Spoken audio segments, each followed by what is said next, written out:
Okay, we have prepared some versions of pasta, of other dishes which are traditional to other nationalities. Eventually, they didn't kill me or they didn't get mad. So today I decided to see if Ukrainians will kill me or if some Ukrainians watch this will get mad. But we have our own Bulgarian version of this very famous Ukrainian soup called borscht. And we call it borscht without T at the end. I know the original is borscht. It has the T in the end. So today we'll prepare our version. It has nothing to do with the real deal borscht. You'll see that our doesn't look red. It doesn't have the beets in it, and it varies in almost all the products the Ukrainians use. I mean, there are some products which match, but in most of the time this is a totally different soup, which I'm not sure why Bulgarians decided to call it borscht. Today I will show you how to prepare it. It's very easy. As one of my subscribers said back in the day,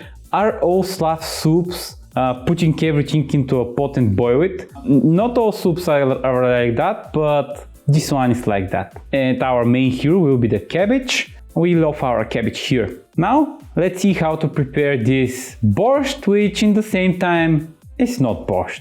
And if someone from Ukraine is watching me, I'm sorry. Yeah, I'm sorry about that.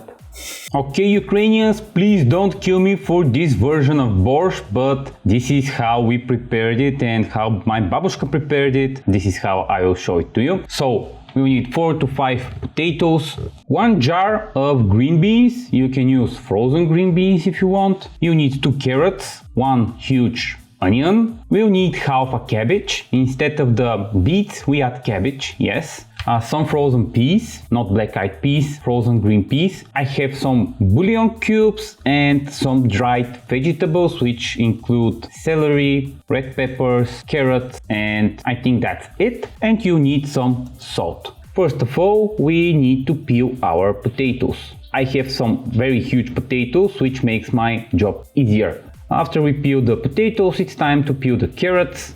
After that, it's time to peel our onion. Basically, we are preparing our vegetables so we can cut them. I'll add half a cabbage, which looks like a small amount of cabbage, but in fact it's a lot of cabbage. And we're starting with cutting our onions. For a soup, I will cut them into small cubes. The hardest part of cutting the onions is not to have feelings for them, so you won't cry. After that, we'll cut our potatoes, and again, I cut them into similar sized cubes. By the way, this soup would be very thick. If you like it with more water, you just need a bigger pot so you can fill more water in. Mine was not very huge and typically we prepare it very thickly. After we are done with the potatoes, just cut the carrots into some random shapes, again of a similar size. We cut everything into similar size so it can boil at the same time.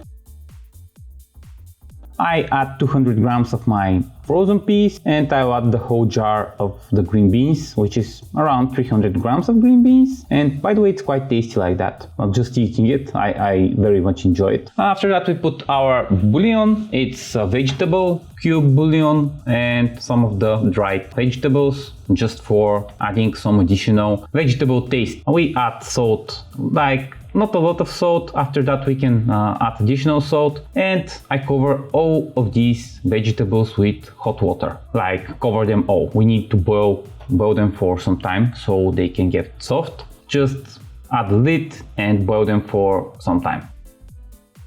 While our vegetables are boiling, we will prepare our cabbage, and this would make our soup very thick.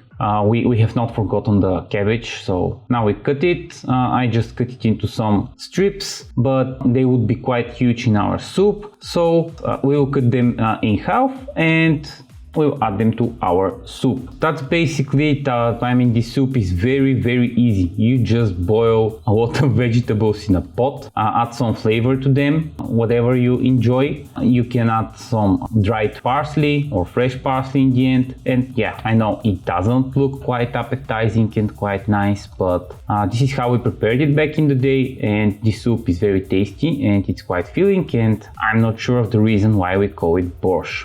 It has nothing to do with the real borscht. The Slav difficulty level, that would be, I guess, 1 out of 5. You basically cut all the vegetables and boil them. That's it.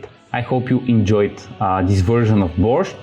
Again, Ukrainians, please don't kill me for it. I just wanted to show how we prepare it in Bulgaria. That was all from me for today, comrades, and Slav you next time.